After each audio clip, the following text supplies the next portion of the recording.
Jeffy!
I wake up in a bed, hurts my back. I get into a car, can't really afford to keep running. I drive to a job that I hate. Make money for shit I can't afford. Go to a house full of people that don't listen to me. Would you please leave me the fuck alone if I want to play goddamn Pokemon every once in a while? Please. It's the only joy in my life.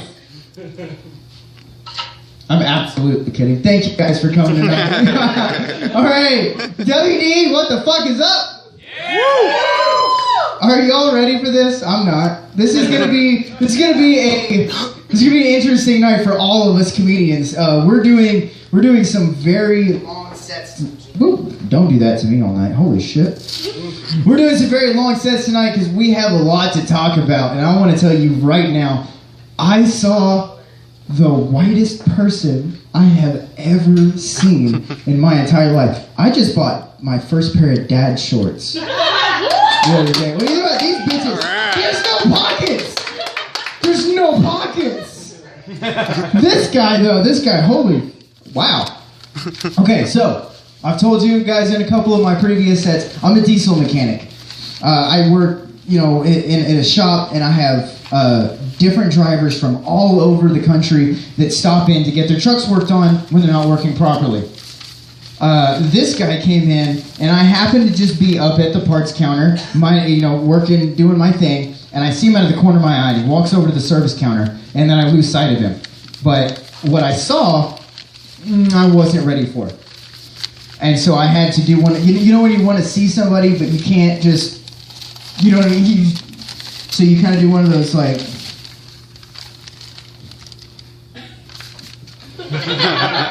like real quick, you're just like, oh, my shoe.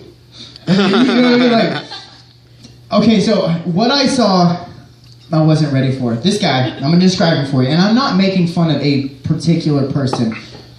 This guy was to white people what blackface was to black people. Like, it was so...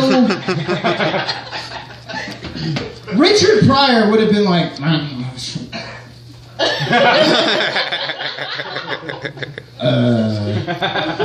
y'all did this. I saw this guy. Okay, he's wearing, strap sandals. Fuck yeah, he's wearing socks. Why not? Cargo shorts. They were above his knees. Like, these are dad shorts. Dad shorts. They're above my knees. These were cargo shorts above his knees. A blue plaid shirt. Children! No! No! Glasses. Puka shell nickel, cracker, please! I saw this guy, and he was at the counter, and I didn't hear the first part of the conversation, but what I heard, it was, okay, I'm going to do my best. This is me doing Mike Birbiglia, doing a black guy, doing a white guy, doing a black guy, doing a white guy. You understand? Like, so this would be so, but this is exactly what he sounded like. The guy, okay, so apparently he got some bad news. We told him, you know, we couldn't get the part until whatever, we couldn't get a show. He was just like, well, this is insufferable. I was like, no. And he's like, well, I'm gonna have to ask my partner driver, you know, my teammate. What we got? This one? Yes. You want me to switch? Oh. Don't even see it. Fucking magic. I just mic dropped to the middle. Choke over! That was it! That's all the information you wanted.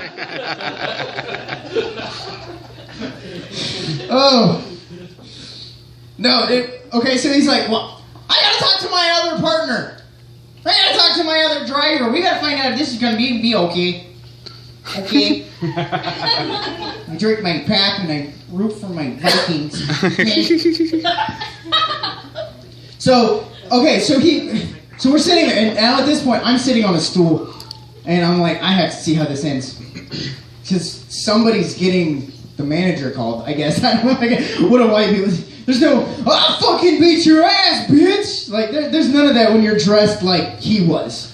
So there was no threat whatsoever. Everybody in the place was just like, Okay, so in walks...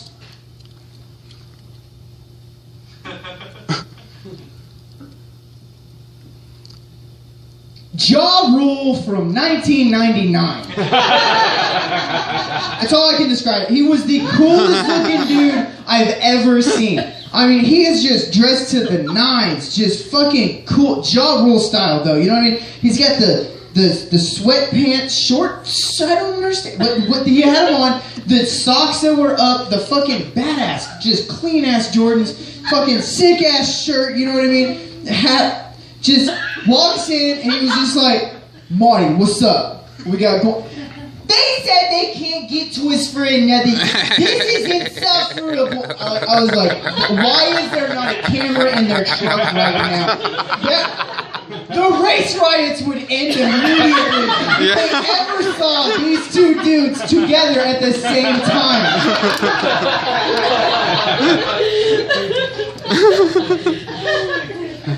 They would be done. We'd be like, there's our emissaries. Can we just get them in the middle of the field? Let's just talk this out for like 5 minutes.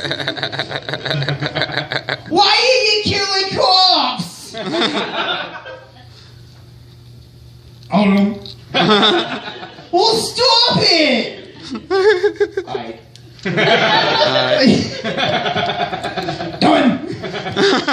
Racism solved.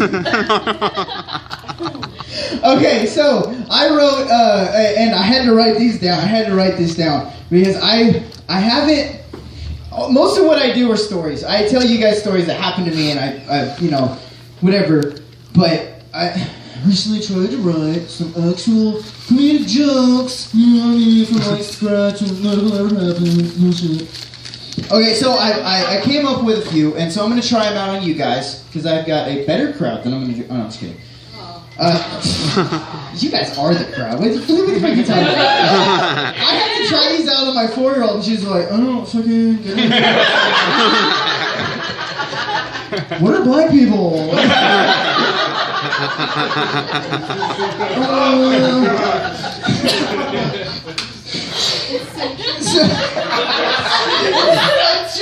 We're so white! Okay, so I thought of a promotional idea for my tattoo friends out there, my tattoo artist friends, you know, that may see the video,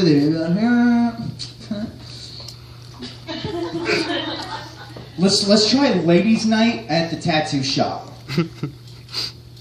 Call it tit for tat. Maybe we could do it on a Tuesday. Tit for tat Tuesday? Oh, even better. Tit for tat Taco Tuesday. Show me a tit. Give me a taco. I give you a tat. Yeah. That one. All right, cool. Me and a couple of friends are trying to get a sketch comedy show. We're trying to figure out how to shoot this, and so the first episode was actually going to happen where one of our friends is getting off a plane and moving here, and we were going to do the sketch comedy show here, right? So we called the airport, and I asked them if I could shoot the pilot at the airport.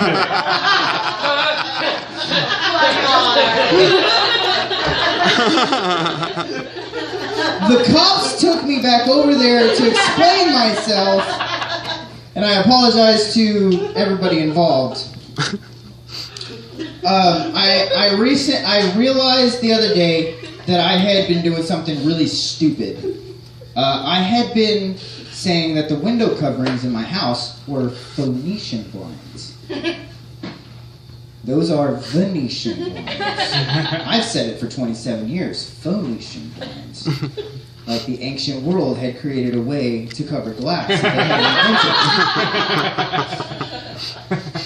I'm happy with that. My parents asked me when I was a little kid what I wanted to be.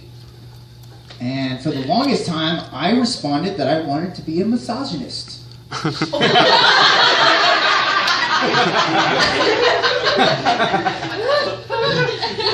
Not understanding that misogynists do not work in a spa. Probably the other way around. I have, like I said earlier, I have a 4-year-old stepdaughter, and I have an 8-month-old today. He's 8 months old, a son. And for those of you who have seen me act before, like I have pretty much run you guys through all the whole process. Like you guys knew when Taylor was real fuckable, and you've seen her give birth. And, Super fuckable. Super fuckable. So like with the 4-year-old, like She's a challenge because I think, and I know every parent says, "Oh, my kid's smarter than the most." No, I really do believe that this kid is smarter than she even lets on sometimes, because she'll say things and they're beautiful and they're poetic and they're brilliant, and you want to just go along with it, and then sometimes they say things and you're like, "Oh, correction there. Let me try to fix that." But you have to be careful when you're correcting a 4-year-old, because 4-year-olds are like children with ADD that just got diagnosed with a more severe form of ADD. So, an example. A while back, she said, "I need you to untie my shoe." And at first I thought, did she mean the other shoe? Did she want me to untie both of them? Why would she want that? She would trip on one, fall on her face. I'm 27. It's a fucking adult things. She's not doing that. I'm doing that. Why would she want to fall on her face? That doesn't seem like a proactive thing to do. So, what she meant was, would you tie the untied shoe? To which I respond, oh, wait, you mean you want me to tie your shoe? Untying is when you pull the strings out. Tying is when you put them back in. She stopped, she thought about it, and right about the point where I thought she was going to make that correct herself. Yeah, because Mom said when I was a little kid, I was actually a dinosaur, and so, like, sometimes, wildebeests aren't actually brown. They're actually purple, but we see them as brown because, like Puma, like, he didn't actually talk. That was just a person on the show.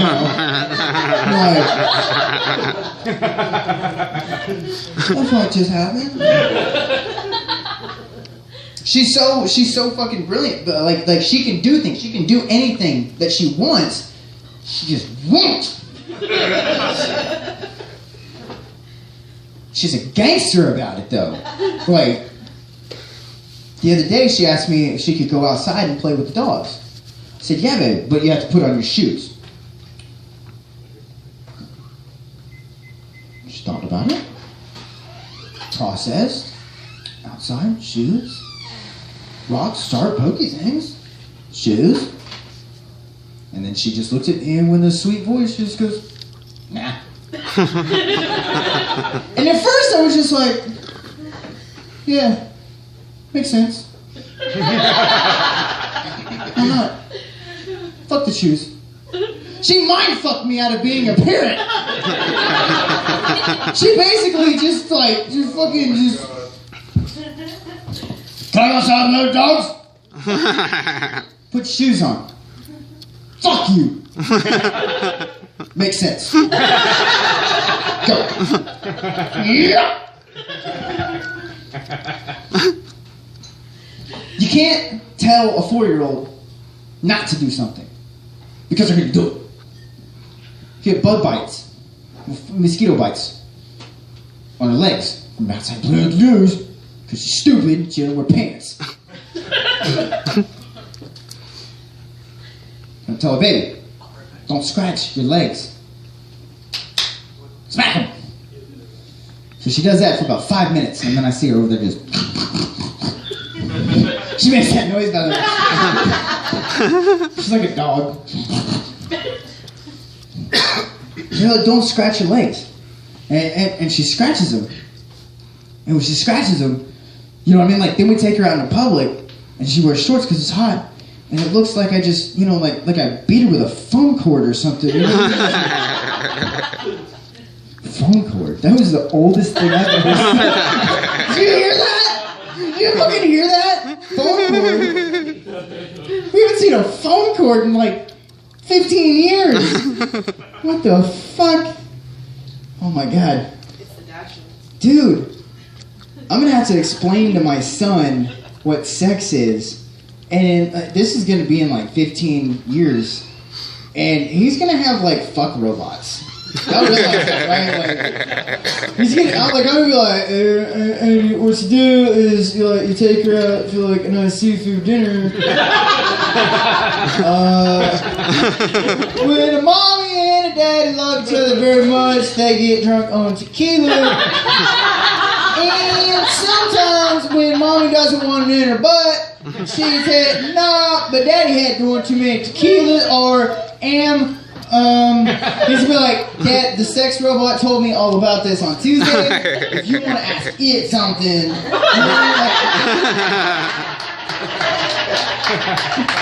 babe, why did we buy SexBot 2000 last year for him? Like, I thought about this recently. Like, why did I think that foreheads were so hot when I was, you know, like in middle school? And I realized it's because our internet, you know what I mean? Like, it was so slow that it would just like load like one line at a time. So usually by the time that I would get caught, it was just like here, and then I this shit. You know, so like when people are like, do you like tits or ass? I'd be like, that girl with your forehead was pretty good. What do titties look like? Are they like good hands? Mama wraps them up, but sometimes she don't, and it scares the neighbors. This kid's gonna be telling me shit.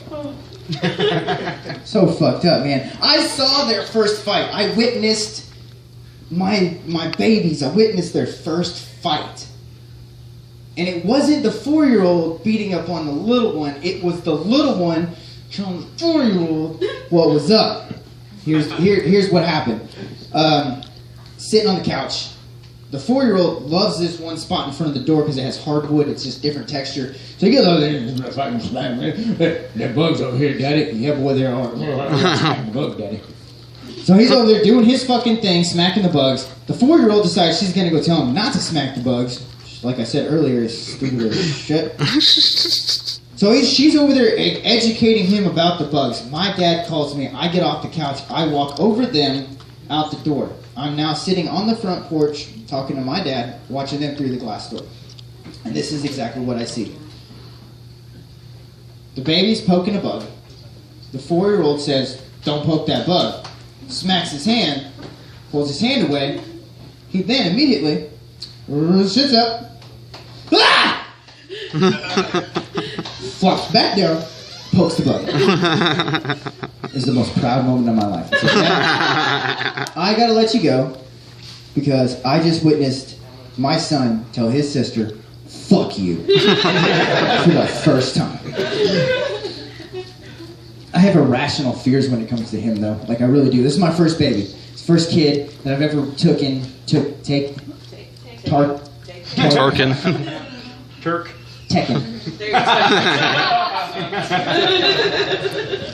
From the womb. But like after they cleaned him up, and you know what I mean, like it wasn't gross. Like I didn't just like, hey, give me that. Like, they cleaned him up first, but then like I raised him, and he's like into dudes. And, like, it's not my fault. Whatever. No. So like this is my first baby, and I love every second of it. But in that first kid kind of, you know what I mean, like everything is so surreal and everything is a danger. You see sharp objects before they're even in the same room, and like, you know, maybe you shouldn't be watching porn while they're in the room, like, you know what I mean? Like, it's just like different things you figure out. So, like, okay, so when he had just learned to sit up for the first, you know, like this is like the first week of him actually sitting up on his own, we're sitting there and we're playing. The 4-year-old's bouncing around and she's doing her fucking ghetto, you know, fuck the police. And he's sitting up and I've got pillows behind him because I'm like, he's going to fall backwards, right? That's right. So I'm playing with him, paying attention to her. She asks a stupid fuck question. I answer a stupid fuck question. And I feel, bam. I look down, and he's crumbling into a pile of sadness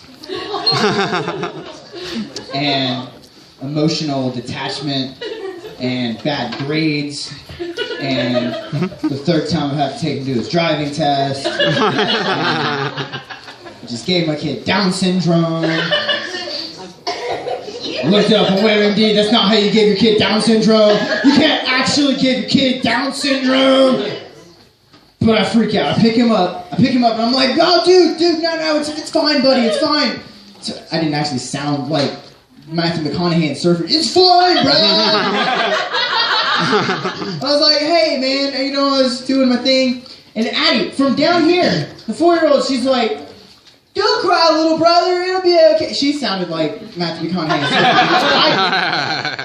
I'm educated. I went to school. I passed math tests. I enunciate words. So she's like, don't cry, little brother, it'll be okay. And I immediately started cracking up. He has, you know, he's crying, and I'm laughing at his cry. No, he's not. I'm laughing because that right there was honestly just like the greatest picture to me in my head. That would be the exact same thing as if my best friend was across the room, heartbroken over a breakup. And from across the bar, I just yell, she wasn't worth it, bro!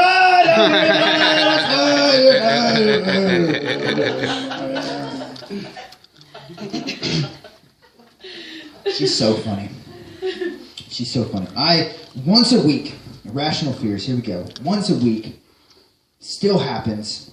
I've been working on this for 8 months. It still happens. At least once a week, I will get into my car at 5 o'clock in the afternoon, be startled by how hot the car is, and immediately, first thought in my head is, did I get Ben out of the back seat this morning? Why at 5? Is that when I think about it? Even if it was back there, because it's an it at this point. It's no longer my son. It's like hot, decaying husk of what could have been the prom king. Oh. Calm down, chill.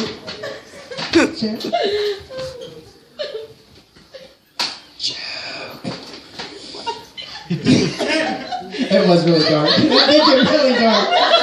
Let's switch it up a little bit. I just did the most adult thing that you can do. I just got internet at my house. Broadband. Woo! Wi-Fi porn. No, so immediately the first thing that we did was, of course, we got Netflix and Hulu and illegal downloads. Woo! Yeah. Woo! Hard. All of them. We Netflix and chill every night. And by these fucking millennials math, we should have 6 kids by now.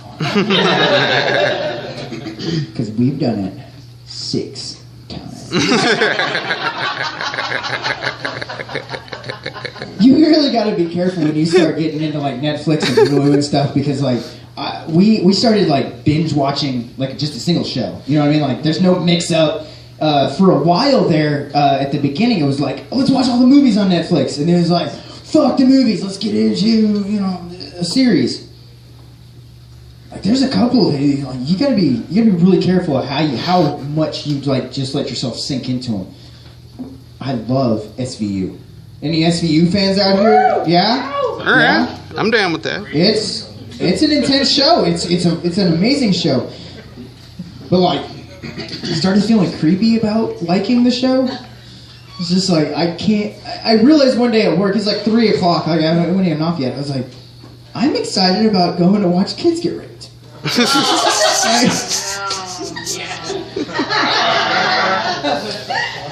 babe, let's see what's on Top Chef.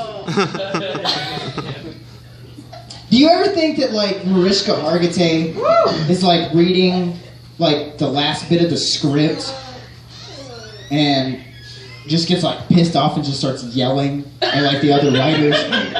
Like, clearly this girl got stabbed by this girl. There was no rape involved. This is misappropriation of police funding. That could have been solved by a regular NYPD. Fuck you guys. I've been doing this for 20 years. I'm Mariska Hargitay. I don't know why I made you a caveman. I apologize. She's a beautiful person. I get bummed out when it's not rape. Y'all get bummed out when it's not rape? It wasn't rape? Why wasn't it rape? No, another one was it was a Hell's Kitchen that we just started binge watching the fuck out of. And I realized I had to stop watching it when I said, yes, chef, to my boss.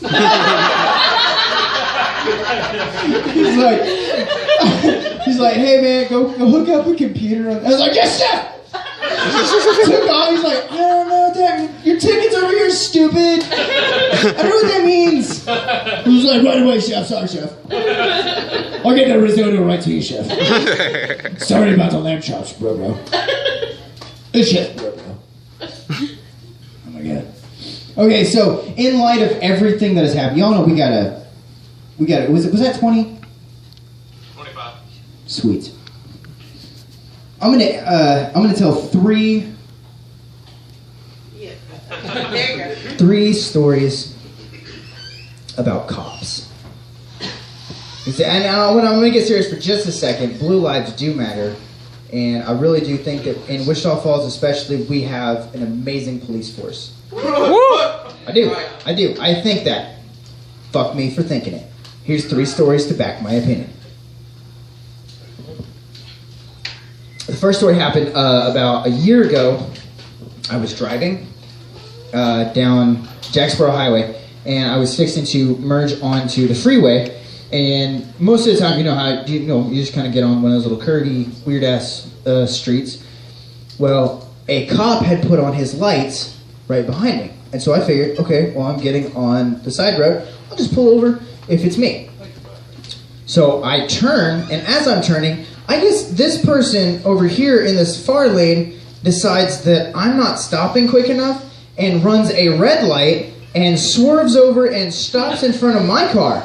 So now I'm stuck. The cop is behind me, still with his lights on. He jumps out and he's yelling at the person in front of me who thinks they're being a good Samaritan. I'm sitting in my car like, ah, shit, look at this shit.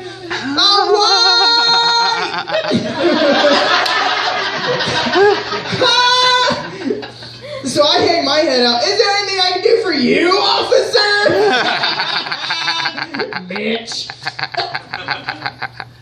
The second happened one night. A friend of mine, when I was still working at Freightliner over on Jacksboro Highway, my buddy borrowed the shop truck to move some stuff from his house. So we need to go drop it back off. This is about 9:30 on a Friday night.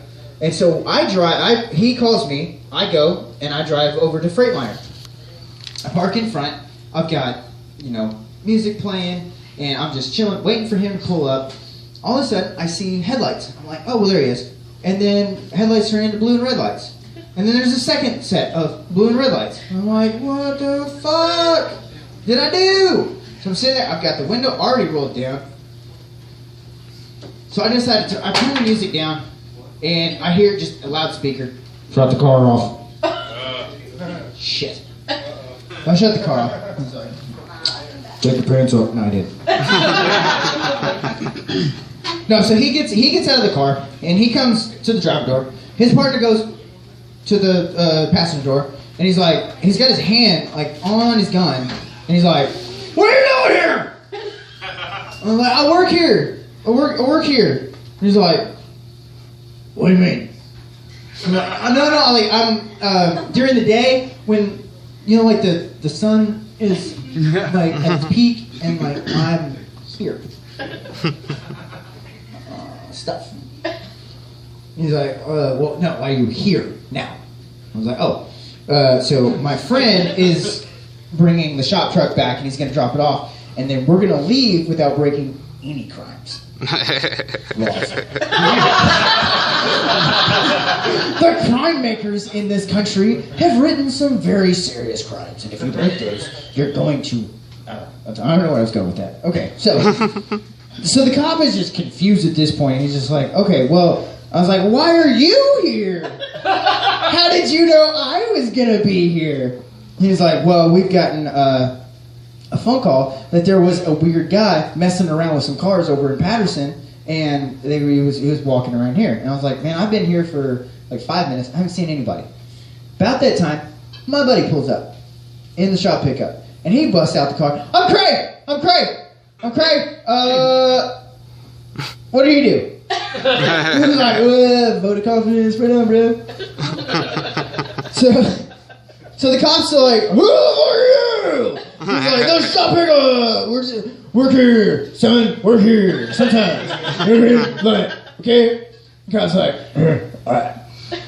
So we get it all figured out, right? The cops are super cool. They're like, all right, guys. All right. Get in your car. Get the fuck out of here. We'll beat your dick.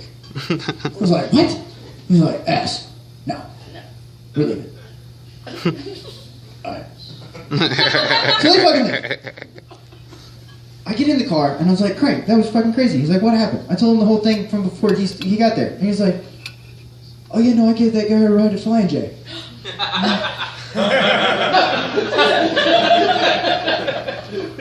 What? Yeah, there's some weird guy that said hanging around here. I got here right before you. I called you when I got here. So I wasn't at the house, I was here. And I called you. And he was here. And I took him down the street. And I was like, it's a crime. We're accessories to a crime. It's early, let's go do other crimes. The greatest story though that I have, where I work now is kind of out on the edge of town, out past Love's and all that stuff out there on 287, like you're heading out of town.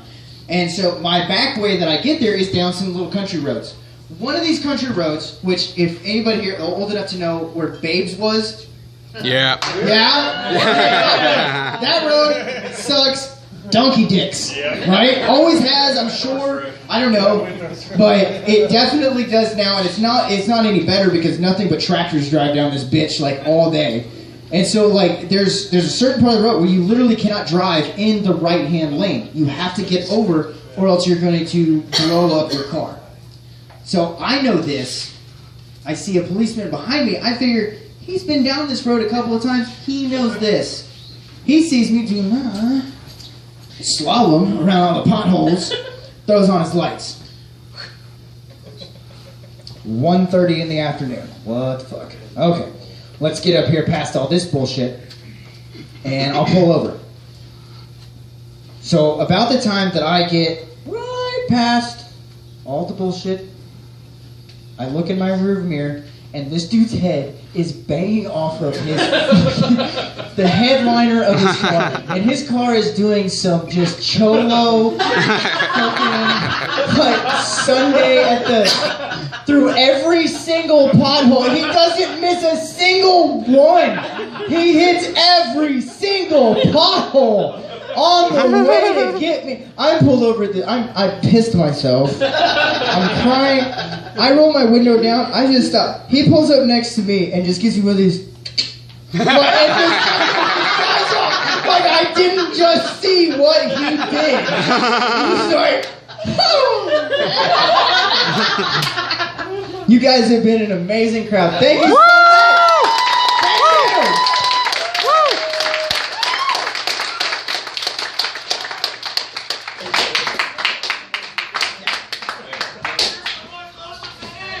How's it going, everybody? It's a pleasure being out here entertaining you fine folks once again out here at the deep end. Yeah! Here to give our own boy, Michael Crane, a proper send-off. He's moving to Oklahoma.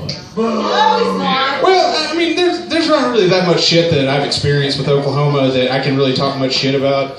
It's pretty much just toll booths and crappy weed. That's all. Crappy beer. Yeah, crappy beer. I forgot that. Yes. But anyways, I'm a bit of a hoarder. I know this in my heart because there is an entire room back at my house that you can't get into because of all the shit. And my mom came over the other day and she was trying to get me to clear it out. And I said, hell no. There's a use for everything in this room. Just pick one. I will tell you the use of it. She said, okay, smart guy. I bought you a new bed for your birthday last year. What are you still doing with your old piss mattress from high school? You have a completely new bed to get drunk and piss in now. I said, well, that's sentimental. I lost my second virginity on that mattress. And on a side note, I lost my first virginity to a prostitute, and it kind of just felt like it didn't really count, you know? That's why it's the second one. She said, okay. The trash bag full of plastic golden coins that say, I got caught doing a good job on them. I said, well, that's for panhandlers. They ask for extra change, I give them positive reinforcement.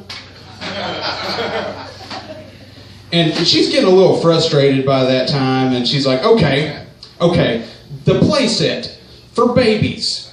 You have no children. What in the fuck could you use that for? I said, well, I'm just being proactive. My future children are going to love playing on that. And I could get somebody pregnant any day that I want. Okay, and I'll have you know, last year, I got laid once. This year, I'm already at 2. That is a 100% increase. And just where does she get off trying to tell me to get rid of my stuff? Does she even know how many VHS copies of Jerry Maguire are left in the world? Because I have 9 of them.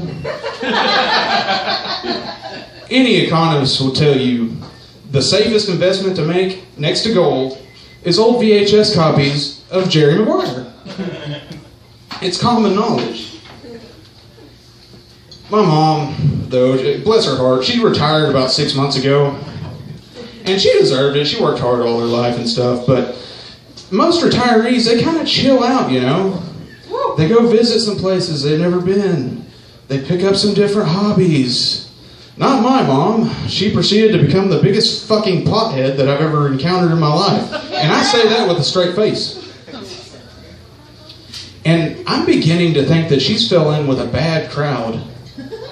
These friends of hers that I keep meeting, I don't know these people. They blaze that shit up night and day. And I don't know what the hell the AARP stands for. But I would not at all be surprised if it stood for Americans Addicted to Reefer Plants. Because these people, it's nonstop. They cannot get too high. My mom's awesome, though. Most parents want their kids out by the age of 18. I moved out when I was 20, and my mom's trying to get me to come back every day since then. And really, the only reason that I moved out of my mom's house is because it's really hard to have a sex life when you're living with your mom and you're 20 years old. I ain't even gonna lie, that was the only really reason that I left.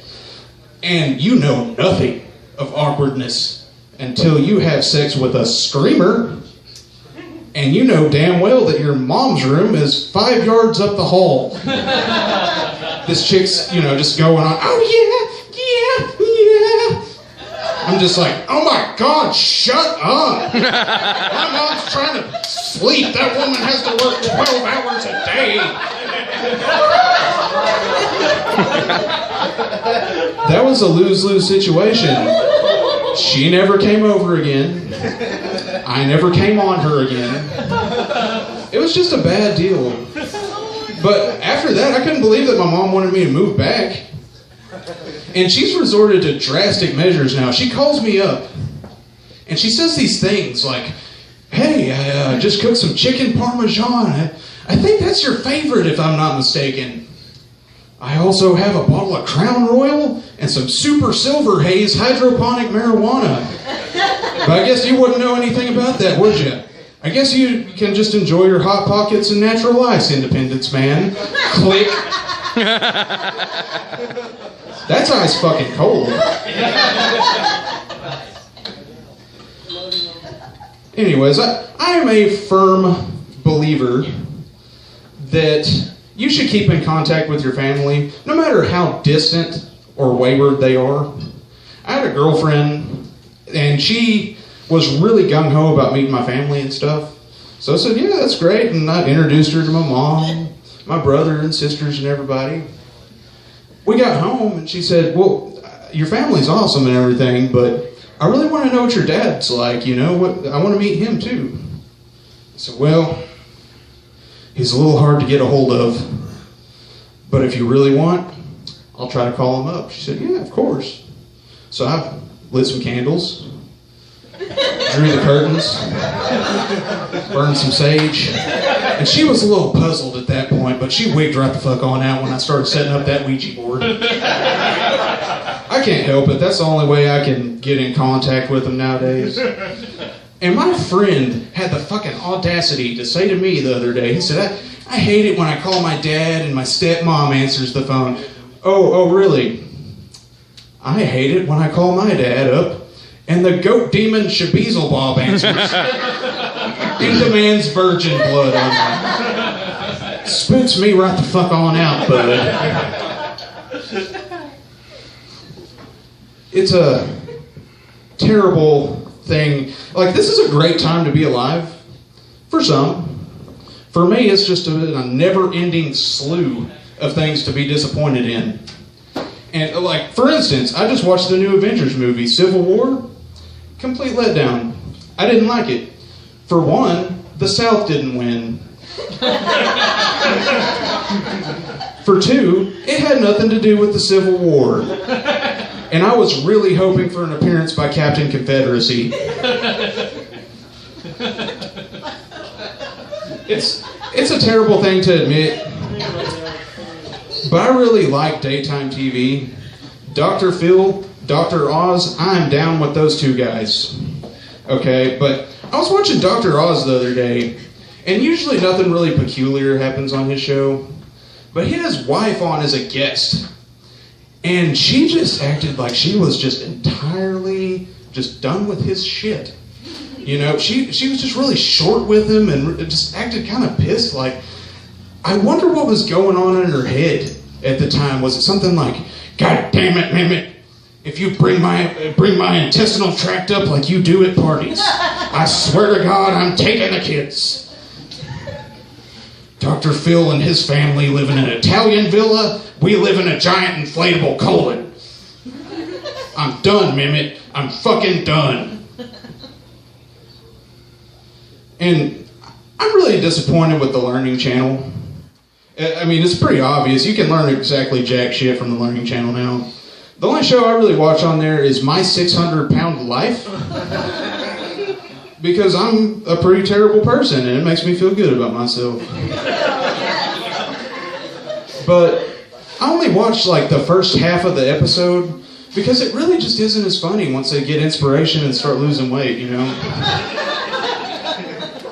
It's the same thing with intervention. Like, the second that they agree to go into treatment, don't fucking care anymore. But I usually stay away from the E! channel, except for a little show called Botched.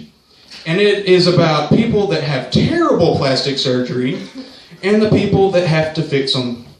And the way that I came across this show was I was just kind of flipping through channels, you know, History Channel, nah. Cartoon Network, nah. And then I come up on the E! channel and I hear, this woman's breasts can turn black and fall off at any moment. And if that happens, it's on me. Instant fucking favorite. 5-star, glowing review. Each episode is more interesting than the last. There was a guy that had to have his second anus uninstalled. I guess I miss the surgery shows that used to come on all the time, like Trauma, Life in the ER. That was my fucking jam back in the day. Okay, me and my mom used to get so excited for this, like it was The Walking Dead or something. Okay, she'd come home a little late for the show, you know, what'd I miss? Oh, Mom, do they have a show for us tonight? This old guy sat down on a porch swing, and it broke, and the fall pushed both of his balls up into his body. Now they have to dig them out. Get in here. But they always told me in school and stuff like that I'm what's called a concrete thinker.